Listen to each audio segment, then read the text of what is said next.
Night of Chaos, capítulo 33. Saque. Fernando ignorou todos e continuou cortando o peito do lobo. Sua espada era curta, então servia como uma faca. Depois de algum esforço, avistou algo no peito do lobo. Ele decididamente colocou sua mão dentro e arrancou o objeto. Vendo Fernando colocar a mão dentro do animal, Emily não aguentou mais e vomitou. Carol também estava enojada, mas não tanto ao ponto de vomitar. Ronald, por outro lado, achou a sensação estranha, porém não se sentiu enojado. Fernando olhou para a palma de sua mão ensanguentada e havia um objeto redondo prateado. Parecia uma bolinha de gude. Se ele pessoalmente não tivesse tirado isso de dentro do lobo, acharia que de fato era uma bolinha de gude. Mas sabia que na realidade se tratava do cristal mágico do lobo. Após removê-lo, guardou-o em sua pulseira de armazenamento e continuou a cortar o peito do animal. Então avistou o coração do lobo. Usando sua espada curta, ele cortou as artérias em torno e segurou o coração na mão. A sensação parecia estranha, como se estivesse segurando uma bola de borracha dura. Parecia diferente do coração de animais comuns. O coração de animais mágicos era extremamente duros e resistentes. Depois de remover o coração, também removeu as patas e a cabeça e guardou tudo em sua pulseira de armazenamento. Vendo os atos do rapaz, todos os seus colegas se sentiram enjoados com suas ações. Fernando sabia que a maioria deles vinham de países onde nunca tinham visto sequer uma galinha sendo morta, muito menos um animal sendo tratado e limpo, então achou normal suas reações. Mas não pegaria leve com eles por causa disso. Cada parte desses lobos valia dinheiro, e isso era algo que precisavam desesperadamente. Vocês vão ficar aí só olhando? Me ajude com isso. Vão até os outros lobos e façam o mesmo que eu fiz. Nós temos pouco espaço em nossas pulseiras, então estamos levando apenas as partes valiosas: o cristal, o coração, patas e a cabeça. Ao ouvir o comando de Fernando, a expressão de todos mudou. Você tá falando sério? Eu não posso fazer isso. Antes que Emily terminasse a frase, vomitou novamente. Apesar de não vomitar, as outras meninas não estavam muito melhores. Até mesmo Lance se sentiu enjoado. Vendo as reações do grupo, Fernando suspirou fracamente. Então levantou devagar e olhou para todos. Eu vou perguntar uma coisa. Vocês querem sobreviver? O jovem pálido disse com uma expressão séria. Vendo-o falar sério, todos estavam surpresos. Ele geralmente ficava quieto e apenas respondia quando necessário. Então, vendo-o se tornar tão sério, surpreendeu a todos. É claro que queremos, Fernando. Caso contrário, por que estaremos aqui sofrendo tanto? Carol disse, sem saber o que se passava na cabeça do jovem. Se querem realmente sobreviver, precisarão fazer coisas que vocês não querem. Coisas nojentas ou assustadoras, tudo isso para poder viver. Nesse mundo sem recursos ou dinheiro, vocês só terão duas opções: serem soldados rasos que podem morrer a qualquer momento, ou mesmo se vocês se recusarem a entrar numa legião, estarão por conta própria no mundo cheio de monstros, o que não é diferente de escolher morrer. Então, se vocês querem realmente viver, comecem a se adaptar às situações e reclamem menos. Fernando disse, com expressão séria e até um pouco irritada. Vendo o rapaz ser tão agressivo nas palavras, deixou todos chocados. Eles respeitavam o jovem por ser um cara inteligente e corajoso, mas ao mesmo tempo o subestimavam por ser tímido e falar pouco. Agora, vendo-o ser tão duro, se sentiram estranhos. No final, todos ficaram em silêncio, até que Noam falou. Tudo bem, eu faço isso. Eu concordo com o Fernando. Se quisermos ganhar dinheiro, temos que sujar as mãos, literalmente. Depois de dizer isso, o homem loiro se encaminhou para um dos lobos e se ajoelhou ao lado, cravando sua espada no peito dele. Vendo Noah fazer isso, todos ficaram surpresos. Então Ronald também falou. Nós escolhemos Fernando como nosso líder, e ele emitiu uma ordem. É nosso dever cumpri-la. Depois de dizer isso, o rapaz mulato foi até o lobo que matou junto a Emily e Edmund. Porra, se até o Noah e o Ronald podem, eu também posso. Lance disse, cerrando os dentes e indo até o último lobo que mataram. Kelly, apesar de ser receosa, seguiu atrás para ajudar. Vendo que alguns seguiram o que ele pediu, Fernando sorriu. Esses caras estavam muito moles. Eles precisavam se endurecer. Permitir que fizesse isso seria bom para eles. Fernando tirou uma garrafa de água da sua pulseira e lavou as mãos ensanguentadas. Então olhou para os outros que estavam lutando. Neste momento, o último lobo foi morto. Ele ficou um pouco incomodado, já que esperava poder terminar de recolher os saques antes que as equipes terminassem. Afinal, a maioria aqui não sabia sobre o valor do corpo das criaturas e ele gostaria que continuassem assim. Não que ele fosse alguém egoísta, mas como já tinha alguns inimigos entre os recrutas, no caso Cal e Marcus, ele preferia poder assumir o máximo de vantagem possível antes deles. Assim como Fernando imaginou, alguns dos recrutas que haviam terminado ao seu lado prestaram atenção nas ações de seu grupo. Com Noah, Ronald e Lance desmembrando dos lobos mortos, obviamente chamariam atenção. Porém, apesar da curiosidade, ninguém se atreveu a vir perguntar nada a respeito.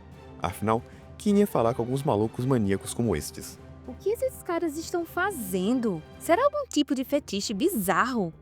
Quem sabe, desde que viemos para esse mundo é normal que alguns percam a sanidade. É melhor ficarmos longe. Droga, que nojento.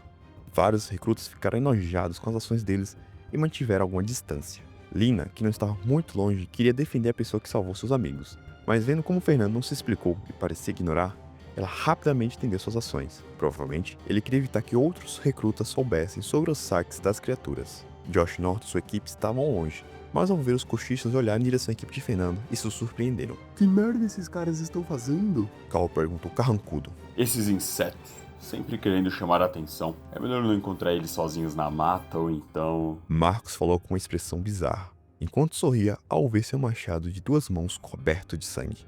Josh ignorou os comentários dos 2 subordinados idiotas e prestou atenção a Fernando. Esse cara sempre o surpreendia. Ele falou, antes da luta, os pontos fracos dos lobos prateados. Graças a isso, puderam vencer com mais facilidade. Josh se perguntava como ele conseguiu essas informações e o quanto mais ele sabia. Como um indivíduo orgulhoso, Josh não se preocupou em reunir muitas informações. Ele achou que tudo daria certo. Logo, se esforçar em coisas inúteis era perda de tempo. Porém, Fernando mudou um pouco sua opinião. Ele percebeu que alguns detalhes superficiais ou pequenas informações poderiam influenciar muitas coisas. Depois que o grupo de Fernando regulou o saque dos 5 lobos, eles se reuniram. Noah, Lance e Ronald entregaram os itens a Fernando e o mesmo guardou em sua pulseira. Porém, de repente se lembrou de algo e caminhou até a equipe 11 de Lina, que não estava muito longe deles. Vendo Fernando vir até eles, os 2 rapazes e as 2 meninas ficaram nervosos. O guia deles estava curioso. Na visão deles, esse sujeito era alguém assustador, pois viram como ele matou um dos lobos com apenas um golpe e salvou Lina. Mesmo que ele tinha dito posteriormente que foi graças ao item que ganhou na premiação do primeiro dia, isso não mudava o fato de que ele detinha uma grande força. Ao contrário de seus colegas, Lina não se sentia apreensiva, mas ainda assim estava tensa. Esse rapaz era alguém que ela devia a vida.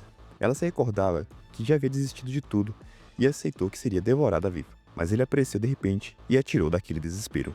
Fernando estava inconsciente dos pensamentos das pessoas à sua frente, então simplesmente parou e olhou para o grupo com o rosto calmo. Quem é o líder da sua equipe? Fernando perguntou. Todos ficaram em silêncio por um momento e depois um dos rapazes deu um passo à frente. Sou eu. Eu me chamo Samuel. Você precisa de algo? Um rapaz de nariz fino, com alguns cortes no braço, perguntou. Havia um certo nervosismo em sua fala. Fernando assentiu e estendeu a mão. Um objeto redondo apareceu em sua palma. Era um dos cristais do lobo. Ele chegou à frente do rapaz e entregou para ele. O rapaz estava sem entender, mas assim abriu a mão e recebeu o objeto. O que significa isso, senhor? Samuel perguntou, ainda nervoso. Vocês é quem estavam lutando originalmente com aquele último lobo que matamos. É justo que tenha uma parte dos itens, mas como fizemos a maior parte, ficaremos com o restante. Fernando respondeu. Ouvindo o rapaz, todos entenderam o que o rapaz queria dizer, porém ficaram envergonhados. Eles foram salvos por aquele rapaz, e foi o mesmo quem descobriu sobre o saque dos animais. Eles apenas ouviram de lado e até não estavam cientes disso, mas ainda assim o jovem iria compartilhar as recompensas. Eles sentiram que não era muito correto aceitar. Senhor Fernando, não podemos aceitar isso. Você salvou a minha vida, e se não tivesse chegado a tempo, quem sabe que poderia ter acontecido.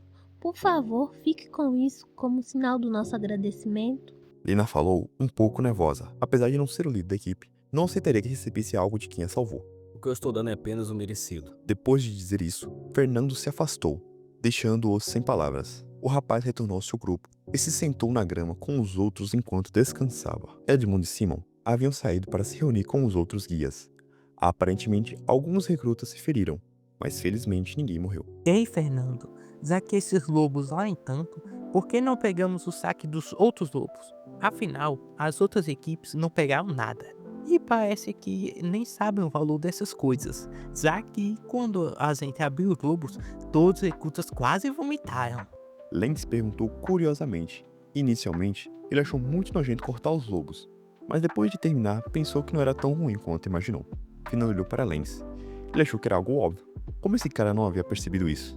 Neste momento, Noah falou. Lance, atualmente essas equipes não sabem o valor dos lobos. Mas, se começarmos a desmembrar todos os lobos mortos, eles vão acabar desconfiando. Além disso, eles não sabem disso agora, mas provavelmente durante ou após essa missão eles vão acabar descobrindo e se lembrarão que nós pegamos o saque que eles lutaram tanto. Nesse momento, alguns deles podem vir nos cobrar, e no final acabaremos sendo alvo de todos. Então, não é uma boa ideia. Ouvindo o raciocínio de Noah, aqueles que não haviam entendido as entrelinhas finalmente compreenderam. Depois de algum tempo, Edmund e Simon retornaram. Então, Sr. Edmund, qual é a situação? Carol perguntou. Não é nada demais. Alguns recrutas se feriram levemente. Apenas 2 se feriram gravemente. Um perdeu a mão para um dos lobos e o outro teve o azar de ser alvo de 2 lobos ao mesmo tempo durante a carga inicial. Então ele quebrou alguns ossos e teve uma das pernas devoradas. Muito lamentável. Ao ouvir Edmundo falar que não havia ocorrido nada demais, se sentiam aliviados. Mas ao ouvir a segunda parte, todos congelaram. Como assim? Nada demais. Houve pessoas desmembradas, com ossos quebrados e pernas devoradas. Isso deveria representar alguma coisa, com certeza. Como assim não houve nada? Alguém perdeu a perna e o outro perdeu a mão. Emily disse apavorada e os outros concordaram. Edmund olhou para eles com um olhar de ridículo. Um bando de novos recrutas encontrou uma alcateia de lobos prateados e conseguiu exterminar todos sem mortes e você ainda acha que é um resultado ruim? Vocês não viram nada. Sinceramente, quando eu soube que essas coisas estavam aqui, eu já estava pronto para termos pelo menos uma dúzia de baixas. Os outros caras provavelmente pensaram o mesmo. Edmund falou se referindo aos outros guias. Simon, que estava ao lado, concordou. Todos ficaram surpresos. Não deveria ser uma missão de baixo risco? Por que eles esperavam tantas mortes, mesmo com tantos soldados experientes por perto? Sinceramente, esse resultado foi muito satisfatório. Se não fosse pela equipe 1 e nosso grupo que lidaram com 1/3 dos lobos sozinhos, diminuindo a carga sobre as outras equipes, então a situação seria bem pior. Ao ouvir isso, todos se surpreenderam. Eles lutaram com um grupo formado por 2 equipes, mas a equipe 1 se compararam a eles. Ao ouvir isso, todos tremeram.